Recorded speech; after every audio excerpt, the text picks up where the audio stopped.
Imagine buying your dream home, only to have the HOA president, Karen, show up and demand that you paint your house bright pink to match the neighborhood's theme. It sounded like a joke, but Karen wasn't kidding. She wanted to force me to paint my entire house in loud, fluorescent pink. Of course, I refused, and that's when things got wild. From absurd fines to threats of lawsuits, Karen would stop at nothing to make my life miserable. But I didn't back down. Instead, I found a way to make her regret it in the best way possible. Like the video, subscribe, and comment below if you've ever had an overreaching HOA try to control your life. Have you ever fought back? Let me know in the comments. Let's share our stories and support each other. It was a beautiful Saturday afternoon when Karen, the HOA president, knocked on my door. I had just finished unpacking after moving into my new home, a cozy 2-story house on the edge of the neighborhood. The neighborhood was peaceful, and I thought it would be the perfect place to settle down. But I quickly realized I wasn't just dealing with a typical HO. I was dealing with Karen. She stood on my doorstep, clipboard in hand, wearing a wide smile that didn't quite reach her eyes. "Hello, I'm Karen, the HOA president," she said in that overly sweet tone people use when they're about to drop an unexpected bombshell. "I just wanted to stop by and talk to you about the exterior color of your house." I paused, confused. "What do you mean?" "The color is perfectly fine." Karen's smile faltered. "Well, you see, we're doing a bit of a neighborhood redesign to make sure all the houses adhere to the new aesthetic guidelines. Your house is lovely, but the color, it doesn't quite fit the community vision." I couldn't help but laugh. "What are you suggesting? You want me to paint my house a different color?" Karen nodded, and that's when she dropped the bomb. "We like you to paint it bright pink. It's a color that blends well with the new theme we're going for, and it really ties the neighborhood together." I stared at her, speechless for a moment. "Bright pink? Are you serious?" Karen didn't blink. "Yes, of course. It'll add vibrancy to the block. And it's part of our new aesthetic. All the homes are being updated to match the community's vision." I couldn't believe what I was hearing. I had just moved into this house, and now Karen, the HOA president, wanted to force me to paint my house bright pink. It felt like a bad joke, but Karen's face said it all. She wasn't kidding. This wasn't a suggestion. This was a demand. "No, I'm not painting my house bright pink," I said firmly, shaking my head. "That's not happening." Karen's smile tightened. "Well, if you don't comply, you could be looking at violations and fines. The HOA takes the community guidelines very seriously, you know." I raised an eyebrow. "Fines?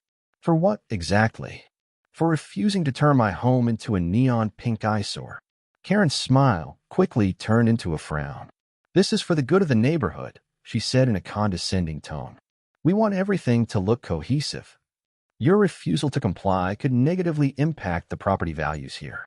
I strongly suggest you reconsider." I couldn't believe it. I had just bought my dream home, and now this HOA president was trying to make my life miserable by forcing me to paint my house a color I hated. But I wasn't going to back down. This was my home, and no one was going to tell me how to paint it. "Karen," I said, standing tall and keeping my voice calm, "I won't be painting my house pink, and I'm not interested in your neighborhood vision. I bought this home, and I will do with it as I please. If you want to fine me, go ahead. I'm not backing down." Karen left with a tight-lipped smile, but I knew that wouldn't be the last I'd hear from her. I could already sense the storm brewing, and I had a feeling she wasn't going to let this go easily. But I wasn't about to let her bully me into turning my house into something it wasn't. I decided that this wasn't just about a paint color anymore. It was about standing my ground. And I was going to make sure Karen would regret ever trying to push me around. It didn't take long for the retaliation to begin. The very next week, I started receiving violation notices in the mail. The first one was for my unapproved fence height. It was a bit ridiculous because the fence had been up since I moved in, and there had been no previous issues with it. But Karen was clearly on a mission to make my life difficult. The notices kept coming: unapproved plants in the garden, untrimmed trees that had supposedly exceeded some height limit, and a notice about my mailbox, claiming it didn't match the neighborhood standard. It felt like she was nitpicking every little detail of my property, looking for any excuse to fine me. At first, I ignored the letters. I wasn't about to let her push me around with petty complaints. But then the fines started piling up.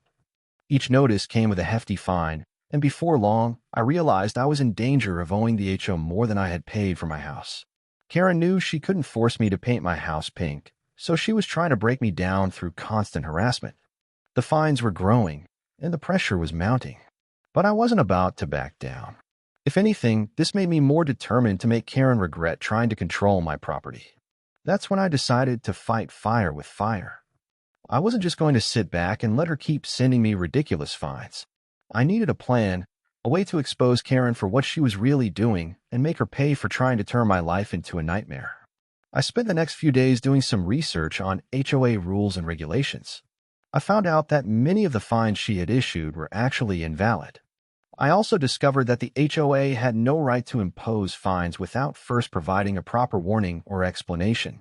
They couldn't simply demand a fine without justification. With this knowledge, I took action. I wrote a letter to the HOA board, demanding an explanation for all the fines and violations. I included specific details on the invalidity of their claims, citing the HOA bylaws that supported my position. I made it clear that I was not going to just roll over and accept their unjust fines. To my surprise, I received a response the very next day. The HOA board had scheduled a meeting to discuss my letter and the situation with Karen. This was my chance to take action, not only for myself, but for anyone else in the neighborhood who had been unfairly targeted by Karen's reign of terror. The meeting day arrived, and I walked into the HOA office ready to fight for my rights. I wasn't going to let Karen's petty tactics win. I had all the evidence I needed, and I was ready to expose her for what she had been doing. When I walked in, I saw Karen sitting at the head of the table, her usual smug smile plastered on her face. She didn't seem worried at all, but I knew I had the upper hand. "Karen," I said as I took my seat at the table, "I've done my research, and it turns out that many of the fines you've issued are not valid. I'm not going to just sit back and let you manipulate me or the rules of this neighborhood. I demand an explanation for these unfair fines and harassment." Karen's smile faltered for a split second, but she quickly regained her composure. "Well, I'm just trying to ensure that this neighborhood stays within the guidelines. If you're not willing to cooperate with the HOA's vision, then we may have no other choice but to take further action." I leaned forward, matching her tone. "I'm not going to let you destroy my peace of mind just because you don't like the color of my house. And if you want to keep pushing these invalid fines, I'll take this to court. You can't just make up rules to control people." The room went quiet. Karen's face turned pale, and I could tell she wasn't expecting me to come at her like this. But I wasn't about to let her continue with her manipulative tactics. The meeting continued with a back and forth between me and the HOA board, but by the end, it was clear that Karen's influence was starting to crumble. The board members weren't happy with how she had handled things, and after my thorough explanation, they agreed to revoke the fines and put a stop to her retaliatory actions. Karen, however, wasn't finished. She wasn't the type to give up easily. But this was only the beginning. I wasn't going to stop until Karen regretted ever trying to force me into painting my house pink. After the HOA meeting, Karen's efforts to break me down were thwarted, at least for now. But I knew she wouldn't give up. Karen wasn't one to accept defeat easily, and I had a feeling she'd find another way to make my life difficult. So I decided that I wasn't just going to wait around for her next move. I needed to take the initiative, I needed to get even, and I needed to do it in a way that would make her regret ever crossing me. I reached out to a local news outlet and spoke to a reporter about my experience. I explained how Karen and the HOA had been harassing me with unwarranted fines, the demands to paint my house bright pink, and the lengths they went to in order to intimidate me. I told them that I had rejected their demands, and they had retaliated by issuing invalid fines and trying to force me to comply with rules that didn't exist. The reporter was immediately intrigued. The story was about overreach, about abuse of power, and about standing up for your rights. The reporter agreed to help, and within a couple of days, an investigative piece was being prepared about Karen and the HOA's over-the-top demands. But that wasn't enough. I needed to expose Karen's actions to the entire neighborhood, and I had just the plan to do it. I printed out a detailed timeline of events, every fine, every letter, every demand. I also included the story from the local news outlet and a copy of the HOA's bylaws, showing how Karen's actions were a direct violation of their own rules. I hand-delivered the packets to every single homeowner in the neighborhood. I wasn't going to let Karen's influence spread unchecked. I wanted everyone to see just how out of control she had gotten. As expected, words spread fast. Neighbors started talking, and they were furious. Some were surprised they had been targeted by Karen with absurd fines as well, while others had been too intimidated to speak up. But now, thanks to my efforts, they were rallying behind me. The idea that Karen could control their lives just like she had mine wasn't something they were willing to accept anymore. The following week, the HOA board called a special meeting to address the growing unrest. Karen showed up, expecting to continue pushing her agenda, but this time she was greeted by an entirely different crowd. Neighbors who had once been passive started raising their hands, demanding that Karen answer for her actions. They brought up the fines, the undue pressure, their attempts to force unwanted changes in the neighborhood. Karen's smug confidence quickly began to fade as more and more residents spoke out against her. I stood up during the meeting, and with evidence in hand, I made my case. Karen, I said, you've been using your position as HOA president to manipulate this neighborhood for your personal gain. You tried to force me to paint my house pink, and when I refused, you started issuing unjust fines in an attempt to break me. You've been abusing your power, and it's time for that to stop. The room erupted in applause as more neighbors joined in, demanding change. The HOA board couldn't ignore it anymore. After a tense back and forth, the board voted to remove Karen from her position as president. She was officially ousted, and the neighborhood was finally free of her control. But Karen wasn't finished. She tried to hold on to her influence, attempting to turn some residents against each other. But the truth was out, and she had no ground left to stand on. The HOA board quickly began reviewing its processes, and changes were made to ensure that something like this couldn't happen again. As for me, well, I didn't just win the fight, I turned the tables. Karen had made a serious mistake trying to control me and my property, and now she was the one who would have to face the consequences. The neighborhood finally returned to a sense of peace and unity, and I couldn't help but feel a sense of pride. Not only had I protected my home from Karen's overreach, but I had also ensured that no one else would have to face the same kind of harassment. The aftermath of Karen's removal was nothing short of transformative for the neighborhood. Without her controlling influence, the community began to breathe a collective sigh of relief. The HOA was restructured, and the board members, who had previously been too scared to challenge Karen, now saw an opportunity to reclaim the neighborhood. It wasn't long before I started receiving apology letters from several of my neighbors who had previously been too intimidated to speak out against Karen. They all thanked me for standing up to her, for fighting not just for my own home but for the entire neighborhood's peace of mind. The HOA started making positive changes. Instead of unnecessary fines and petty rules, they began focusing on community events, neighborhood cleanups, and creating a space where residents could come together. It was a dramatic shift from the atmosphere Karen had created. Instead of fear and intimidation, there is now collaboration and a shared goal of maintaining a neighborhood that everyone could enjoy. As for Karen, well, after being removed from the HOA, she became a pariah in the community. People stopped inviting her to events, and her influence was reduced to nothing. She tried to reach out to a few of the neighbors, but the damage was done. No one wanted anything to do with a woman who had tried to ruin lives for the sake of petty power. I heard that she eventually moved away. Whether it was her own decision or whether she was forced out due to the pressure of being publicly exposed, I'll never know. But I do know one thing for sure. Karen's time as HOA president had come to an end, and I was the one who made sure of it. In the weeks that followed, my home became a symbol of resilience in the neighborhood. I kept the color of my house just the way it was, exactly how I wanted it. It wasn't about the color anymore. It was about protecting my rights and standing my ground. And every time I looked at my house, I felt a sense of pride. I had fought for it, and I had won. The story of Karen's downfall spread to other neighborhoods, and I began to hear about other homeowners standing up to their own HOA bullies.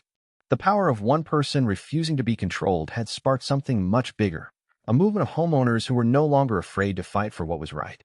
Looking back, I can honestly say that taking on Karen and the HOA was one of the hardest and most rewarding things I've ever done. I didn't just protect my property. I helped restore peace and integrity to a community that had been divided by fear and intimidation. And it taught me a valuable lesson. No one should ever be allowed to control your life, especially when it comes to your home. With Karen gone and the neighborhood finally at peace, I took a moment to reflect on everything that had happened. It hadn't been easy, but in the end, I had done more than just defend my house. I had helped reshape the very fabric of our community. The fight against Karen and the HOA had become a symbol of standing up for your rights, even when the odds seemed stacked against you. But there was one thing I hadn't realized at the time of the battle. I had learned how powerful a community could be. When I first moved in, I thought I was just one person, and I was going to have to face Karen's manipulations alone. What I didn't expect was how everyone else would rally behind me once the truth came out. The people who had been too scared to speak out before suddenly found their voices. Neighbors who had always complied with Karen's rules, out of fear or indifference, now realized they didn't have to take it anymore. Karen had been a bully, but the moment someone stood up to her, the entire community began to feel empowered. In the months that followed, the HOA was restructured to ensure that no single person could hold so much power again. New rules were put in place to protect homeowners' rights, and the board made sure that decisions were community-driven, not dictated by one person's agenda. It was a victory for everyone, and the neighborhood began to feel more like a true community, a place where people looked out for each other and shared common goals. As for me, I kept my house exactly how I wanted it. I even painted the front door a bright blue, just to add a splash of color and express my newfound freedom. I had fought for my right to live in my home the way I saw fit, and I wasn't going to let anyone take that from me again. One day, as I was sitting in my garden, enjoying the peaceful silence, I received a message from a neighbor who had been among the first to stand up with me at the HOA meeting. She thanked me for everything I had done and shared that she had decided to run for a seat on the HOA board, hoping to make a difference and ensure that no one else would face the same battle I had. I couldn't help but smile. This wasn't just my victory. It was the neighborhood's victory. It was the victory of anyone who had ever felt powerless against a bully in charge. Karen's plan had failed, and she had been the one who had to face the consequences. Meanwhile, the neighborhood had come together stronger than ever, and I couldn't help but feel proud of what we had accomplished. In the end, I learned that when you fight for what's right, you don't just win, you inspire others to do the same. I had fought for my home, for my rights, and for the community that I now call family. And that, my friends, is how I made Karen regret trying to control my life. And that's how I took down Karen and the HO, protecting my home and reclaiming my freedom. In the end, standing up to her wasn't just about defending my property. It was about proving that no one has the right to control your life or your home. Like, subscribe, and comment below if you've ever faced a similar situation with an overbearing HOA or an authority figure. Share your story. We love to hear how you fought back. Your support helps us continue to share these stories and inspire others to take a stand. Thanks for watching, and remember, never let anyone take away your right to live on your own terms. Stand up, speak out, and protect what's yours.